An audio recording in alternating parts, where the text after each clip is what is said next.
sœurs, encore une fois, nous sommes heureux, très heureux d'être avec vous encore une fois ce soir. Nous bénissons le Seigneur pour cette grâce immense qu'il nous accorde chaque fois, chaque jeudi, d'être avec vous, afin de partager avec vous la parole du Seigneur. Et nous voulons aussi dire merci à l'homme de Dieu, au pasteur principal de notre assemblée, notre modeste assemblée, l'église centrale des assemblées de Dieu de Grand Bassam, tant Jésus dans le repos. Et nous voulons que Dieu vous bénisse abondamment, que sa grâce soit sur vous, que sa faveur soit dans vos maisons, et que dans cette période de confinement, que la faveur de Dieu, que la grâce de Dieu, que la bonté de Dieu soit votre partage, que Dieu vous bénisse abondamment. Alors, nous sommes encore là ce soir pour partager avec vous la bonne parole de Dieu. Vous savez que la parole de Dieu est source de vie, elle est source de réconfort, elle est source de délivrance, elle est source de victoire. Et qu'en écoutant la parole de Dieu chaque jeudi, que Dieu vous bénisse et qu'au travers de cette parole, vous recevez la guérison, la paix, la joie et la liberté. Que Dieu nous bénisse. Nous allons prier ensemble le Seigneur pour sa bonne parole qui sera prêchée encore une fois ce soir. Prions ensemble le Seigneur. Sois béni notre Père et notre Dieu. À toi toute la gloire, toi qui nous as aimés et qui continue de nous aimer et qui, dans ces moments difficiles, tu n'as jamais cessé de nous apporter le réconfort, nous apporter la vie, la guérison, la liberté et la joie. Ce soir, tu permets que nous soyons encore là pour écouter la bonne parole. Nous voulons te la recommander encore une fois. Ta parole est déjà bénie. Nous prions pour que tu bénisses l'écoute de ta parole. Que nos oreilles soient attentives à ta parole. Que nos cœurs soient édifiés. Que nos vies soient guéries. Que nos âmes soient restaurées. À toi toute la gloire de bénir mon frère, de bénir ma soeur. Merci Père parce que tu l'as déjà fait maintenant au nom de Jésus-Christ. Et vous dites Amen. Que Dieu nous bénisse. Nous allons prendre nos Bibles s'il vous plaît et lire ensemble une portion des Saintes Écritures. Et lire dans Genèse au chapitre 6, le verset 8 et au verset 14. Et nous lirons le verset 22. Genèse au chapitre 6, le verset 8 au verset 14. Et nous lirons ensuite le verset 22. Lisons ensemble la parole du Seigneur. Voici la postérité de Noé. Noé était un homme juste et intègre dans son temps. Noé marchait avec Dieu. Noé engendra 3 fils, Sem, Cham et Japheth. La terre était corrompue devant Dieu. La terre était pleine de violence. Dieu regarda la terre et voici elle était corrompue, car toute chair avait corrompu sa voie sur la terre. Alors Dieu dit à Noé, la fin de toutes choses est arrêtée par devers moi, car ils ont rempli la terre de violence. Voici, je vais les détruire avec la terre. Fais-toi une hache de bois de gopher. Tu disposeras cette hache en cellules et tu l'enduras de poids dedans et en dehors. Lisons le verset 22 qui dit ceci. C'est ce que fit Noé. Il exécuta tout ce que Dieu lui avait ordonné. Que Dieu bénisse sa parole dans nos cœurs. Alors, ce soir, la pensée que le Seigneur a mise dans notre cœur est la suivante. En ces temps de crise, puisse le Saint-Esprit t'aider à trouver grâce aux yeux de l'Éternel, ton Dieu. En ces temps de crise, puisse le Saint-Esprit t'aider à trouver grâce aux yeux de l'Éternel, ton Dieu. En ces temps de la fin, où l'humanité vit une crise terrible, où le monde ne sait plus à quel saint se vouer, mon souhait pour toi, mon frère, mon souhait pour toi, ma soeur, mon souhait pour ta maison, que la grâce de Dieu soit ton partage. Que la grâce de Dieu soit, oui, dans ta maison. Que la grâce de Dieu soit sur ta vie. Trouver grâce pour nous, c'est trouver la faveur, c'est trouver le salut, c'est trouver la miséricorde, c'est trouver la délivrance, c'est trouver le bonheur, c'est trouver la victoire dans le Seigneur, le Dieu que tu sais. Ici, nous voyons Noé, cet homme qui, alors que Dieu a pris un décret, le décret de détruire l'humanité, mais Noé a trouvé grâce aux yeux de l'Éternel, son Dieu. Noé a trouvé, oui, la protection. Noé et sa maison ont trouvé la faveur de Dieu. Ils ont trouvé, oui, le salut de Dieu. Oui, parce que la méchanceté des hommes était grande sur la terre. Les pensées de leur cœur se portaient chaque jour uniquement vers le mal. Les hommes avaient soif du pouvoir. Ils avaient soif de la domination. Ils avaient soif de dominer leurs semblables. Ils avaient soif, oui, de régner sur leurs semblables. Ils avaient oublié Dieu. Alors, Dieu le créateur du ciel et de la terre, Dieu le propriétaire de toutes choses, a eu le cœur vivement touché. Le cœur de Dieu a été dépassé par les actions des hommes.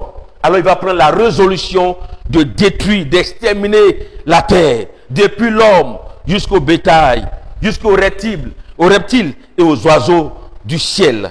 Mais un homme du nom de Noé et sa famille ont trouvé grâce aux yeux de l'Éternel. Cette famille n'a pas été touchée par ce déluge parce qu'ils avaient trouvé grâce aux yeux de l'Éternel. Mon frère et ma soeur, le monde aujourd'hui traverse une crise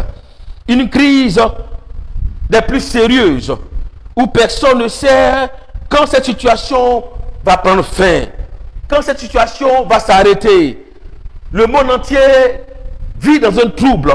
Le monde entier a peur. Les frères, les chrétiens, tous ont peur. Et personne ne sait quand est-ce que cette situation va prendre fin. Tout le monde est dans la crainte, dans la peur, dans le stress, dans l'angoisse. Mais dans cette situation, parce que tu as trouvé grâce aux yeux de Dieu, ma prière pour toi, mon frère, que le Seigneur te sauve, que le Seigneur te garde, que le Seigneur t'apporte son salut, que le Seigneur t'apporte sa victoire. En apportant cette pensée ce soir, mon souhait pour toi, que dans cette situation que le monde traverse actuellement, que Dieu puisse t'aider à trouver le salut en lui. Que tu puisses bénéficier de la protection divine. Et aussi, sachant que Dieu a ses yeux sur le monde qu'il a créé et qu'il remarque les actions de chaque personne. Et qu'en remarquant les actions de chaque personne, Dieu est le seul capable de décider de la fin de toutes choses. Et enfin, en apportant cette pensée, Dieu est à la recherche des hommes, des femmes, des enfants qui se distinguent par leur qualité de vie, par les qualités de service, par les qualités d'adoration, par les qualités d'adorer Dieu. Et quand Dieu a pu trouver ces personnes, Dieu sera capable de les garder, de les protéger. Que Dieu nous bénisse abondamment. Alors, en lisant ce texte, chers frères et chers sœurs, pour nous, Noé a trouvé grâce aux yeux de Dieu à cause de sa qualité de vie. Noé s'est distingué. Noé était un homme différent. De son temps, Noé était celui-là qui a pu attirer le regard de Dieu vers lui. Noé était celui qui a pu attirer la main de Dieu vers lui. Noé était celui qui Dieu était capable de rendre un bon témoignage de lui. Et Noé a été sauvé. Noé a été délivré. Noé a été secouru.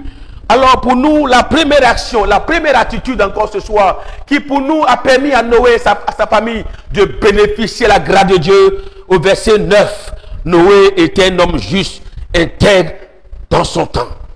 Noé était un homme juste, intègre dans son temps. Noé se démarquait par sa vie de qualité.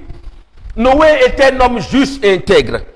Noé ne marchait pas comme les autres marchaient. Noé n'était pas un homme corrompu, comme déclare la parole de Dieu. Alors que ses amis, alors que ses frères, alors que ses voisins étaient corrompus, marchaient comme bon leur semblait, vivaient comme bon leur semblait, Noé a choisi de rester dans l'intégrité de l'Éternel. Noé a choisi de marcher dans la voie de Dieu. Noé a choisi de marcher dans la voie juste de l'Éternel. Alors Dieu a remarqué l'attitude qui a pu le toucher. Beaucoup aujourd'hui s'attendent à la délivrance de l'Éternel. Beaucoup s'attendent à la guérison de l'Éternel. Beaucoup s'attendent au salut de l'Éternel. Beaucoup s'attendent au miracle de l'Éternel. Mais combien sont ceux qui ont pu toucher le cœur de Dieu? Combien sont ceux qui, comme Noé, ont le souci de l'intégrité, ont le souci de marcher dans la vie de justice? Noé avait soif des choses transparentes. Noé avait soif de choses qui étaient claires. Noé n'était pas un homme hypocrite, un homme ingrat envers Dieu. Noé était un homme qui cherchait à marcher comme Dieu le veut. De nos jours, malheureusement, les hommes intègres ont disparu. Les hommes justes ont disparu. Dans nos églises, dans nos villes, dans nos villages, Dieu est à la recherche des hommes intègres. Dieu est prêt à secourir. La main de l'Éternel n'est pas courte pour secourir, n'est pas limitée pour nous sauver, mais c'est nos cœurs, nos péchés, nos actions, nos pensées, nos paroles, nos manières de nous comporter qui empêchent la main de Dieu de nous délivrer. Mon frère, ce soir, revois ta vie d'intégrité. Revois ta manière de marcher avec Dieu. Revois ta manière de te comporter avec Dieu. Revois ta manière de servir l'Éternel. Revois ta manière d'adorer ton Dieu. Dieu est à la recherche des hommes intègres. Quand tu vis comme bon te semble, mon frère, ne pense pas que Dieu va te secourir. Quand tu marches comme bon te semble, ne pense pas que Dieu viendra t'apporter le réconfort. Quand tu marches en dehors de la parole de Dieu, de la présence de Dieu, comme ces hommes au temps de Noé, ne pense pas que Dieu va se lever de son trône pour venir t'apporter le réconfort comme cela a été pour la famille de Noé. Non, mon frère. Ce soir, revois ta vie. Il est temps, mon frère, il est temps pour toi, ma soeur, que tu prennes conscience, que tu changes ta manière de vivre, que tu changes ton attitude. Dieu n'est pas à la recherche des hommes qui remplissent sa maison. Dieu n'est pas à la recherche des hommes qui sont tout le temps en train d'aller vers sa maison. Mais Dieu veut des hommes intègres. Dieu veut des hommes justes, des hommes transparents, des hommes qui marchent dans la pureté, dans la sainteté, dans la vérité, dans la gloire. Alors Dieu te bénira. Que Dieu te bénisse. Si Daniel a été délivré dans la parole de Dieu, la Bible déclare parce que Daniel a été un homme intègre. Alors que les hommes de son époque se sont souillés avec les mains du roi. Daniel a dit au roi, mais nous, à part, nous préférons manger des fruits et tu verras que notre Dieu est capable de nous garder. Ma prière, mon frère, pour toi, parce que tu t'es gardé pur, parce que tu marches dans l'intégrité, loin de la corruption, loin du vol, du mensonge, loin du péché, Dieu te sauvera. Là où il y aura un jugement, Dieu viendra à ton secours, parce que Dieu est à la recherche des hommes intègres. Que Dieu te bénisse, que ton intégrité sauve ta maison, que ton intégrité sauve tes enfants, que ton intégrité sauve ta femme, sauve ton foyer, sauve la Côte d'Ivoire, que ton intégrité puisse sauver ton village, que ton intégrité puisse sauver ta ville, comme Noé l'a été. Alors que tout le monde passait par le jugement, passait par la mort, passait par la colère de Dieu, Noé a été celui qui a été trouvé juste et intègre. Que ton intégrité t'apporte la victoire. Là où l'ennemi est à tes trousses, qu'accorde ton intégrité, que Dieu te sécurise, que Dieu te garde et que Dieu te protège.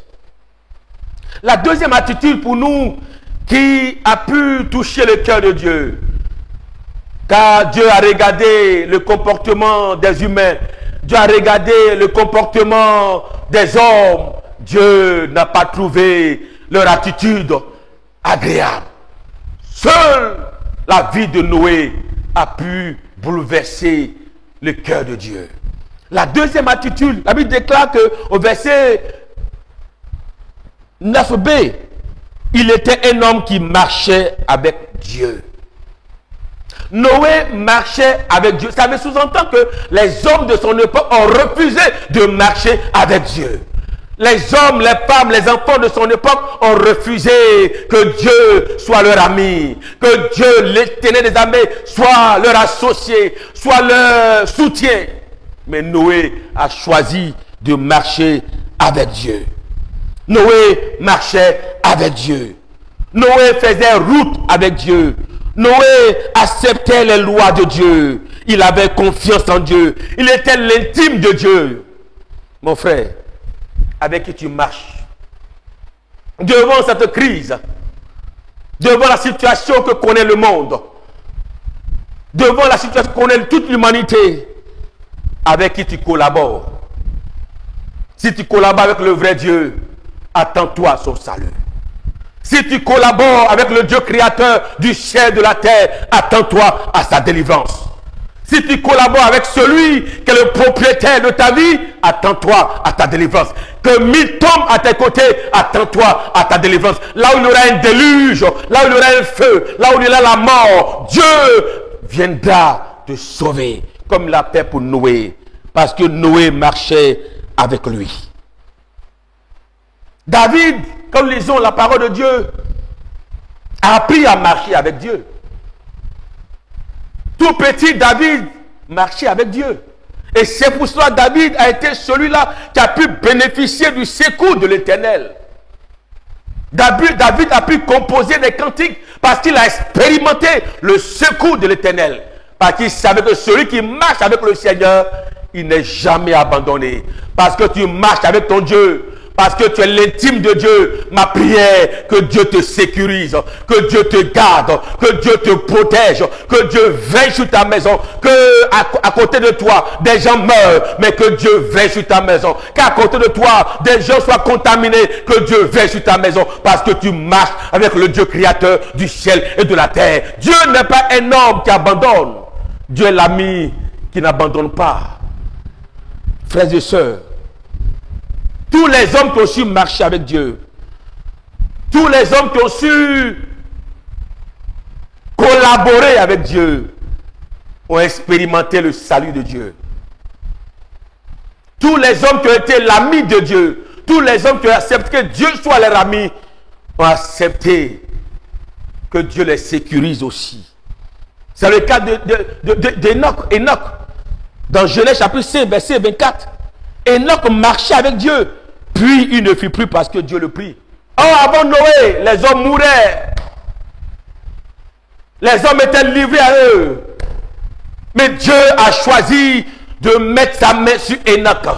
Dieu a refusé que la mort touche son serviteur. Dieu a refusé que Enoch puisse passer par là où les autres passent, parce que Noé marchait avec Dieu. Je déclare pour toi, mon frère, parce que tu marches avec Dieu, que Dieu te garde, que Dieu te sauve, que Dieu te libère, que Dieu te tranquillise. Oui, parce que tu marches avec Dieu, que Dieu t'apporte le réconfort, que Dieu t'apporte la victoire, quelles que soient les circonstances, quel que soit le jugement de Dieu, quelle que soit la plaie qui va frapper l'humanité, parce que tu crains Dieu, parce que tu marches avec Dieu, parce que tu veux que Dieu soit ton intime, qui te garde, qui te protège. La troisième attitude, enfin, que Noé a développée et qui l'a aidé à bénéficier de la grâce de Dieu, de la faveur illimitée de Dieu. Noé se distinguait par son obéissance et sa foi en Dieu. Oh, c'est formidable, mon frère et soeur. Dieu parle à un homme, Noé. Dieu lui dit, fais-toi une hache. Dieu lui donne les dimensions. Je me demandais si Noé était un ébéniste, mais un menuisier. Mais par la foi, Noé a obéi. Noé a obéi à la parole de Dieu. Noé a entendu une parole de Dieu pour lui. Noé a entendu la voix de Dieu pour lui. Noé n'a pas laissé passer à côté, n'a pas laissé la parole de Dieu passer. Il s'est saisi de la voix de Dieu. Il a entendu la parole. Je suis convaincu que peut-être que Noé a dû informer ses voisins. Il a dû parler aux autres. Mais ils ont refusé d'écouter la voix de Noé. Mais Noé a été obéissant et Dieu l'a gardé. Mon frère, sois obéissant. Quelle que soit la voix de Dieu que tu vas entendre en ces temps difficiles, sois obéissant. Garde la foi. Là où les hommes vont douter de la parole de Dieu que tu vas entendre pour toi, garde la foi. Sois obéissant. Suis la voix de Dieu. Suis la parole de Dieu. Que les autres refusent d'écouter la parole de Dieu. Que tes voisins refusent d'entendre la parole de Dieu. Que tes frères refusent d'entendre la voix de Dieu. Toi, obéis à la parole de Dieu. Et Dieu te gardera. Dieu te protégera. Dieu te bénira. Dieu va te sécuriser. Dieu va te garder. Parce que tu es obéissant. parce que tu es un homme de foi. Oui, Noé a pu construire l'arche. Noé, par sa foi et son obéissance, a sauvé sa famille. Ma prière pour toi, mon frère, que ta foi sauve ta famille. Que ta foi sauve ta famille. Là où tu as manqué de foi, ce soir, demande au Seigneur de t'aider. Là où tu n'as pas été obéissant, demande au Seigneur de te pardonner, de t'accorder par le Saint-Esprit la force, afin que tu aies la foi. Que ce soit Dieu nous bénisse. Que Dieu nous protège en ces temps de la fin où le mal va croissant dans ce monde. Oui, le vœu de Dieu pour les hommes, le vœu de Dieu pour les hommes, c'est que les hommes soient gardés, c'est que les hommes soient protégés, c'est que les hommes soient en sécurité. Pour cela, il demande ton intégrité de cœur. Il demande que tu marches dans la justice. Il demande que tu sois obéissant, que tu sois un homme de foi, que tu marches avec lui. C'est alors que tu verras la victoire, la grâce et la protection. Que Dieu nous bénisse. Prions le Seigneur et que Dieu nous garde. Béni sois-tu, Père éternel. Que ton nom soit béni, que ton nom soit loué. Je te recommande, mes frères et sœurs, tous ceux qui, à cause des situations difficiles, ont abandonné ta main, ont abandonné leur intégrité, ont abandonné leur justice, ont abandonné leur voie, Seigneur. Je te prie, mon Seigneur, de pardonner, de sanctifier. Permets que leur vie soit entre tes mains. Permets que désormais les cœurs soient entre tes mains. Et que là où tu as pris la décision d'apporter un jugement, que leur vie soit en sécurité, que leur vie soit gardée, que leur vie soit protégée. Pour mon frère, pour ma soeur qui passe par des moments difficiles, à cause de son intégrité, Seigneur, qu'il soit gardé, qu'il soit protégé, que sa maison soit gardée, que sa maison soit protégée. Je prie, Seigneur notre Dieu, que là où, Père, il y a un jugement qui plante sur les têtes, à cause de l'intégrité, Seigneur mon Dieu, qu'il soit protégé. À toi toute la gloire.